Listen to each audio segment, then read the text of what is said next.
വിഖ്യാത നടനും സംവിധായകനുമായിരുന്ന മനോജ് കുമാർ അന്തരിച്ചു. 87 വയസ്സായിരുന്നു.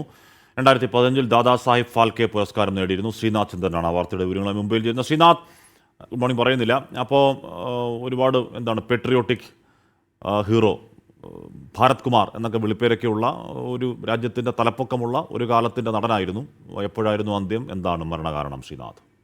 ഹാഷ്മി, 90കളുടെ ഒടുവിൽ വരെ നിരവധി എണ്ണമറ്റ ചിത്രങ്ങൾ, 60-ലേറെ ചിത്രങ്ങളിൽ അഭിനയിച്ചു. അതിൽ പല സിനിമകളും അദ്ദേഹം തന്നെ, 7 സിനിമകൾ അദ്ദേഹം സംവിധാനം ചെയ്തു. അതിൽ ചിലത് ചിത്ര സംയോജനവും അദ്ദേഹം തന്നെ ചെയ്തു.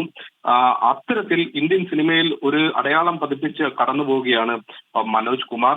അദ്ദേഹത്തിന് ദേശഭക്തി സിനിമകളിലൂടെയാണ് അദ്ദേഹത്തെ കൂടുതലായി ആളുകൾക്ക് ഓർമ്മയിൽ ഇങ്ങനെ നിലനിൽക്കുക. അദ്ദേഹം സംവിധാനം ചെയ്ത ക്രാന്തി പോലെ, ഉപകാർ പോലെയുള്ള സിനിമകൾ, ലാൽ ബഹദൂർ ശാസ്ത്രിയാണ് അന്ന് ഉപകാർ എന്ന സിനിമ അദ്ദേഹത്തോട് നിർമ്മിക്കാൻ വേണ്ടി ആവശ്യപ്പെട്ടത് എന്നൊരു ചരിത്രം പോലും മുന്നിലുണ്ട്. അത്തരത്തിൽ ദേശഭക്തി സിനിമകളിലൂടെയാണ് അദ്ദേഹം കൂടുതൽ പ്രശസ്തനാവുന്നത്. അങ്ങനെയാണ് ഒരു ഘട്ടത്തിൽ ഭാരത് കുമാർ എന്ന ഒരു സിനിമയിലെ കഥാപാത്രത്തിന്റെ പേരാണ്, ആ പേരിൽ പോലും അദ്ദേഹം അറിയപ്പെട്ടിരുന്നത്.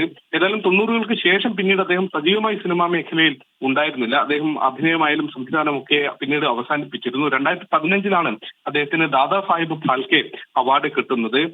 പാകിസ്ഥാന്റെ ഭാഗമായി, ഇന്നിപ്പോൾ പാകിസ്ഥാന്റെ ഭാഗമായ അബോട്ടാബാദിലാണ് അദ്ദേഹം ജനിക്കുന്നത്. പിന്നീട് 10ാം വയസ്സിലാണ് ദില്ലിയിലേക്ക് അദ്ദേഹം എത്തുന്നത്.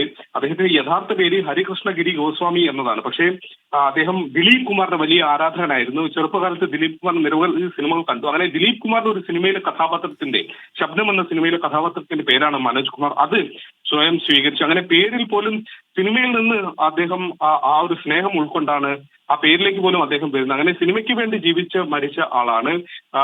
ഒരു ദേശീയ അവാർഡ്, 2ാമത്തെ മികച്ച സിനിമയ്ക്കുള്ള ദേശീയ അവാർഡ്, എണ്ണമറ്റ ഫിലിം ഫെയർ അവാർഡുകളൊക്കെ തന്നെ നേടിയിട്ടുമുണ്ട്. ഹാഷ്മി. ഓക്കെ, ശ്രീനാഥ് ചന്ദ്രനാണ് ആ വാർത്തയുടെ വിവരങ്ങൾ നൽകിയത്.